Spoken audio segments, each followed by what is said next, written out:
Hello and welcome to the in-depth series section of Drishti IAS. I'm Aisha, and in today's episode we will be talking about the Digital Agriculture Mission. As the government talks about Digital India and transformation towards the digital platforms, be it with regard to the Aadhaar, PAN card or land records or DG Locker,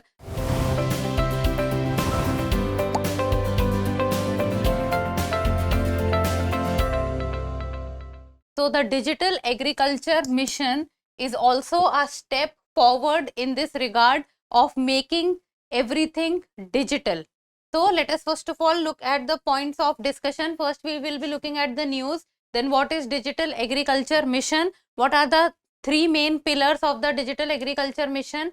Then about the Digital General Crop Estimation Survey, and in the end a prelims MCQ. Topic is of relevance from General Studies paper 3. It also comes under economy, agriculture.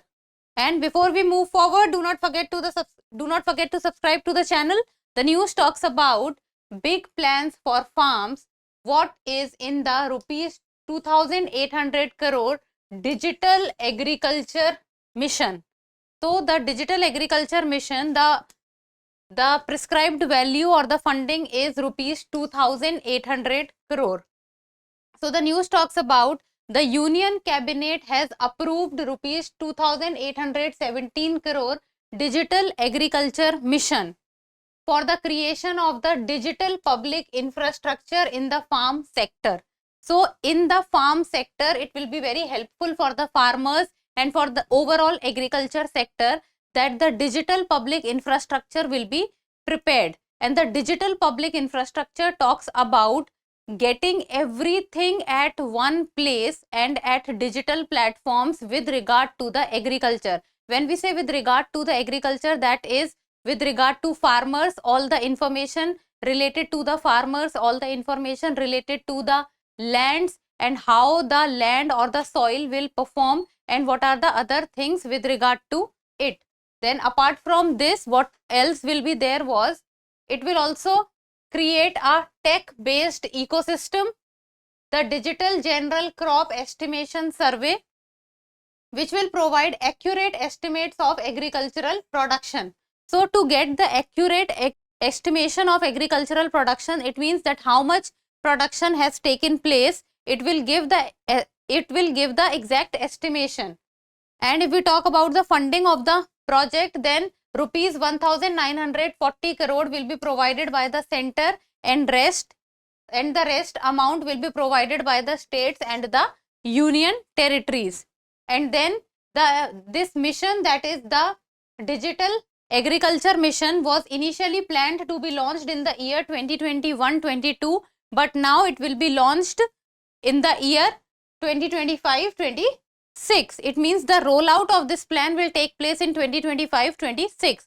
So basically we can say that as the government is planning to get everything on digital platform, be it Aadhaar, be it PAN, be it if we talk about the CBDC, be it DG Locker. So in this regard, everything related to the agriculture will also come on digital platforms, be it the information with regard to the farmers, information with regard to the land, how the soil will perform, and does the farmers need any help with regard to what needs to be done and what will be the good steps to increase productivity in the farm sector. Now let us talk about the Digital Agriculture Mission. So the Digital Agriculture Mission is about creation of the digital public infrastructure. When we talk about the word infrastructure, infrastructure means creating and building the ecosystem. So the agriculture ecosystem consists of land, soil, fertilizers, farmers, workers. So creation of the digital public infrastructure in the agriculture sector, and this will be similar to government's flagship e-governance initiative in other sectors. For example, digital solutions such as Aadhaar Unique ID, DigiLocker document, e-sign electronic signature services and many more. So e-governance initiative which the government as of now is taking in every field. So in the field of agriculture, this Digital Agriculture Mission will be a step in the same way. then the three major component of the digital agriculture mission. So the three major component within the digital agriculture mission under the digital public infrastructure will be first agri stack, second Krishi decision support system, and the third will be soil profile maps. So these three are the main components. We will be dealing with them in detail. I'm just telling you the name now. That is Agri Stack, Krishi Decision Support System, and the Soil Profile Maps. And this will help in providing solutions that will allow farmers to access and avail of various services, because different kind of services will be provided to the farmers. Let us talk about these components in detail. So let us talk about the three pillars of the digital agriculture mission and the digital public infrastructure. So first pillar is Agri Stack. First pillar is Agri Stack, and within Agri Stack we have three different sub points. So first of all, let us talk about the Agri Stack point, that is farmer centric DPI Agri Stack consists of three foundational Agri Stack registries or databases. So Agri Stack actually focuses basically on the farmer, and within Agri Stack there are three different components. That is, first is the farmer's registry, second is the geo-referenced village maps, and third is the crop zone registry. So these three comes under the Agri Stack. Let us first of all talks about the first point, that is the farmer's registry. Farmer's registry, as the word itself is telling, it is related to the farmer and the information that the farmers will provide. So the farmers will be given a digital identity, that is a farmer ID. So each and every farmer will be given a particular ID on that ID every single information related to the farmer will be installed. So they will be given a digital ID called the farmer ID, and this farmer ID will be similar to the Aadhaar, and this will be linked to the records of land, ownership of livestock, crop zone, demographic details, family details. It means that the farmer's ID will give each and every related information about the farmer. So whenever anyone would be able to type the farmer ID, every single detail related to the farmer will come out. Now let us talk about the second point, and that is the crop zone registry. As the word itself is talking about, that it will be focusing on the crop. So the crop zone registry will provide details of crops which is planted by the farmers, and the information will be recorded through the digital crop survey in each crop season. And the pilot digital crop survey was conducted in 11 states in the year 2023-24 in order to develop the crop zone registry. It means that the plant or the crops which the farmers are planting, so information related to the crop, that which crop is sown in which land, how much land, how much crop of that particular or a specific type is being sown by the farmer. So every information related to the crop will come under the crop zone registry. Then comes the third point, and that is the geo-referenced village maps.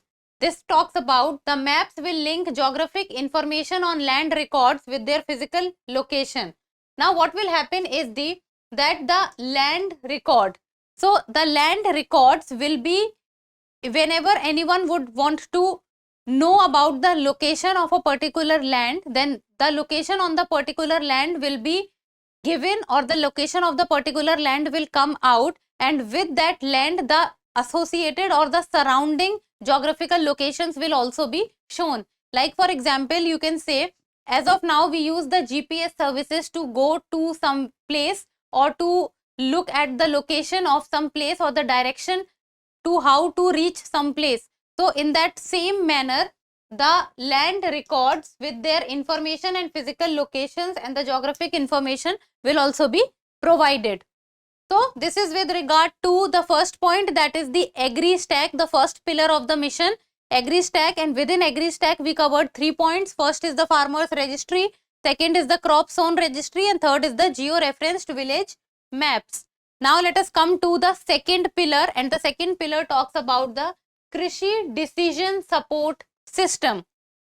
As the name itself is telling that it will provide support. It means it will provide support, more information to the farmers, that what the farmer needs to do to increase productivity, to increase efficiency, and what type of soil they can use, what will be good to be grown on that particular type of soil.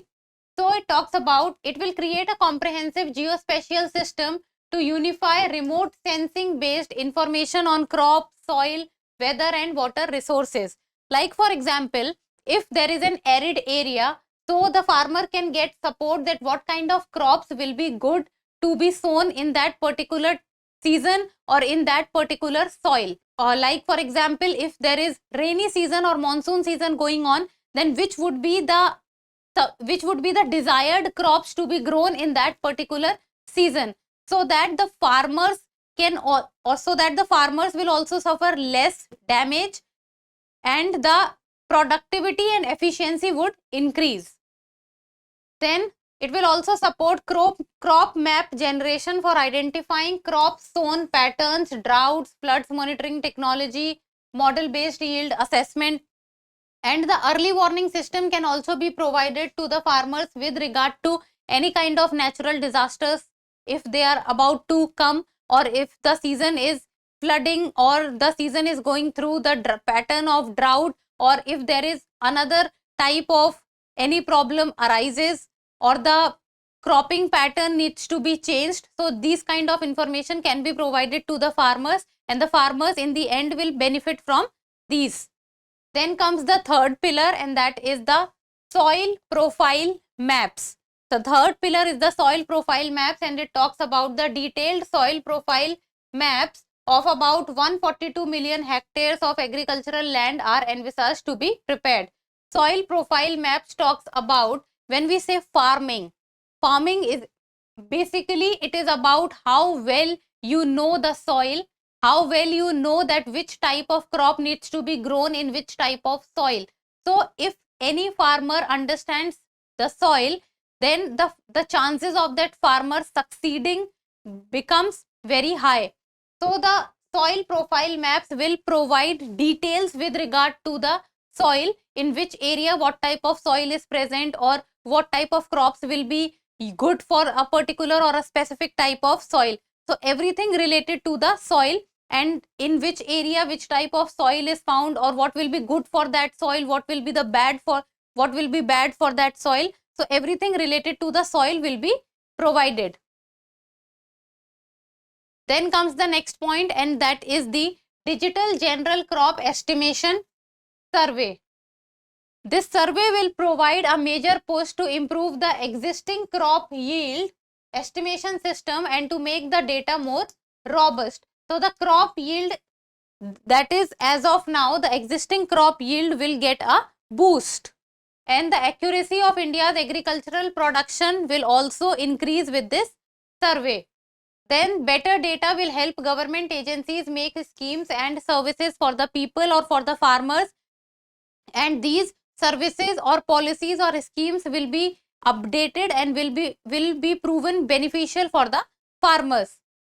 So this is basically about the Digital Agriculture Mission, and the aim is that the e-governance initiative of the government, which is as of now going on pan India. So with regard to taking forward the e-governance initiative, agriculture will also become digital with regard to the Digital Agriculture Mission, and everything will come digitally or will come online, and the public infrastructure will also be developed. Now in the end, a prelims MCQ, and you people need to tell me the answer in the comment section. The Digital Agriculture Mission will come under which ministry, or it will work in association with which ministry? Ministry of Agriculture and Family Welfare, Ministry of Home, Ministry of Consumer Affairs, or none of the above? I think you will be able to solve this question. So give me the answer in the comment section, and that's all for today. Thank you so much for watching. Till we meet next time, keep reading, keep writing, and keep subscribing to the channel. Thank you. For more informative content, like, share and subscribe, and do not forget to press the bell icon to get the notifications.